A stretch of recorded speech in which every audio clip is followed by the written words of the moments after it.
రోజా రోజా ఏం చెప్పారండి?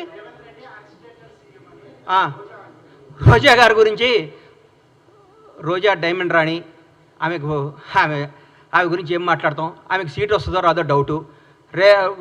రోజా Revanth Reddy accidental CM కాదు, ఆమె ఎవరి దగ్గర పనిచేస్తుంది? ఆయన యాక్సిడెంట్ సీఎం. రేవంత్ రెడ్డి గారు ఫైటర్ రేవంత్ రెడ్డి గారు ఫైటర్, పోరాడని యోధుడు. భారతదేశంలో ఇట్లాంటి యోధులు చాలా తక్కువ మంది ఉంటారు. ఈయన యోధుడు. ఈయన పోరాడి కష్టపడి తనేందో నిరూపించుకొని ముఖ్యమంత్రి పదవి తెచ్చుకున్నాడు. యాక్సిడెంటల్ సీఎం అయితే నాన్నగారు చనిపోతేనో, నాన్నగారు వారసత్వం వస్తేనో, ఇంకోటి వస్తేనో, నీలాగా పులుసు వండి పెడితేనే వస్తుంది. నువ్వు పులుసు వండి పెట్టావు కాబట్టి నువ్వు పులుసు పాపవు. నువ్వు వదిలేయి. నువ్వు రేపో మాపో మాజీ అవుతావు.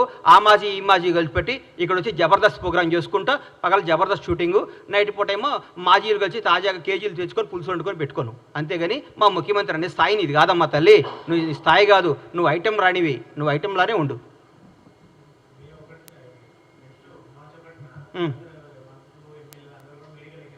ఎందుకు? మేము పగలగొట్టిన మేడిగడ్డ ఎట్లా చూసుకోవడానిక? మేము దోసుకున్న మేడిగడ్డ ఎట్లా ఉందో చూసుకోవడానిక? మేము బీటీలు బాడిపోయిన మేడిగడ్డను చూసుకోవడానిక? అన్యాయం చేసిన కాళేశ్వరం చూసుకోవడానిక? అక్రమాలు చేసిన కాళేశ్వరంలో ఏమేమి తప్పులు ఎట్లా వస్తాయో దీనికి ఎట్లా ఆన్సర్ ఇవ్వాలని వాళ్ళ ఎమ్మెల్యేలని వాళ్ళందరినీ తీసుకొని చూపించడానిక? పగిలిపోయింది కదా, పగిలిపోయిందా? మేము పగలగొట్టామా? మా ముఖ్యమంత్రి గారు, మా ఎమ్మెల్యేలు, మా మంత్రులపై పగలగొట్టి మేము చూపించామా? మీరు కొట్టిన దాంట్లో పగిలిపోయింది, తప్పు ఒప్పుకోండి, దీన్ని బాగు చేయండి మా ప్రభుని ముఖ్యమంత్రి గారిని కోరుకోండి. దాన్ని ఎట్లా రిపేర్ చేయాలో, దాన్ని ఎట్లా ఓవర్కమ్ కావాలో, దాని ప్రజలకు ఎట్లా న్యాయం చేయాలో ఆలోచిస్తున్నాం. కానీ మీరు మేడిగడ్డ చూస్తేంది? పగిలిన మేడిగడ్డ అతుక్కుంటుందా? ఎట్లా ఎదుగు చూడండి, తప్పేముంది? మొన్నే రమ్మన్నారుగా ముఖ్యమంత్రి గారు మిమ్మల్ని అందరినీ ప్రతి ఒక్కరిని ఆహ్వానించారు కదా. ఆ రోజు తప్పించుకొని ఈ రోజు వస్తా అంటే మీరు ఎప్పుడైనా రండి. ఎవరిని? సీఎం గారు రాష్ట్రానికి ముఖ్యమంత్రి. బీఆర్ఎస్ పార్టీలో ఆయన ఎంప్లాయ్ కాదు. బీఆర్ఎస్ వాళ్ళు ఈయన చెప్పినప్పుడు వాళ్ళు రావాలి. చెప్పండి, రోజు ముఖ్యమంత్రి గారు టైం తీసుకోండి, ముఖ్యమంత్రి గారు వాళ్ళని తీసుకొని పోతారు. మళ్ళీ చూపిస్తారు. మా ప్రజాప్రతినిధులు అందరూ మా ముఖ్యమంత్రి గారి నేతృత్వంలో అందరినీ తీసుకుని పోతారు. మీరు టైం చెప్పిన ఎందుకు రారు? మార్చి 1వ తారీఖు ఏదో పని ఉందని చెప్తాం కాదు కదా. ఒకరోజు టైం పెట్టుకోండి. ముఖ్యమంత్రి గారిని రండి, సార్ మేమేం తప్పు చేసాం చూపించమండి. ఆయన పక్కాగా తీసుకుపోయి మీ అన్ని సమస్యలు చూపిస్తాడు మీకు ఆయన. థ్యాంక్ యూ అన్న. నమస్తే అన్నా. ఒకటి గుర్తుపెట్టుకో అన్నా, ఒంట్లో ఒక ఏళ్ళకు షుగర్ వస్తే కాలు తీసేయరు, ఆ ఏళ్ళు తీసేస్తారు. ప్రాజెక్ట్ ఏం కూలగొట్టాలని చూడలేదు, దాన్ని రిపేర్ చేస్తే ఆ ఏళ్ళు తీసేస్తే పెరగకుండా చూస్తున్నారు. ఆ 3 పిల్లలతో బాగవుతుందని, 3 పిల్లలు బాగు చేస్తే బాగవుతున్నాను రాసిమనండి. రేపొద్దున పెద్ద విపత్తు వస్తే కూడా మాదే బాధ్యతను రాసిమనండి.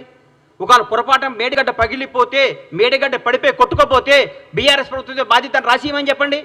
వాళ్ళు చెప్పినట్టే చేస్తారు. రేపొద్దున లక్షల కోట్ల జనం, వేల మంది ప్రాణాలు, కొన్ని కోట్ల ఆస్తులు రెస్పాన్సిబిలిటీ ఎవరు? రాజ్యాంగం.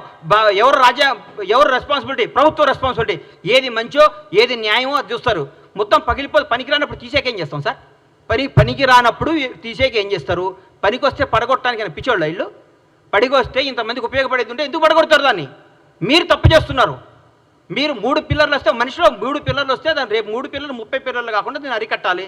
లేకుంటే 3 పిల్లలు రిపేర్ అయితే కథ ఉందంటే బాగొద్దున్నాళ్ళు రాసిమనండి. ఈ మేడిగడ్డ, ఈ కాళేశ్వరం వల్ల ఏ నష్టం వచ్చినా, ఏ విపత్తు వచ్చినా ఏదైనా బాధ్యత మాది అని రాసిమనండి. దాని ప్రకారం పోదాం. రేపైనా పొరపాటు జరగడం జరిగితే కొన్ని వేల ప్రాణాలు, లక్షల ప్రాణాలు పోతాయి, కొన్ని కోట్ల ఆస్తులు అన్యాయం అయిపోతాయి. ఎవరు దానికి రెస్పాన్సిబిలిటీ? నువ్వా కేటీఆర్ రెస్పాన్సిబిలిటీ?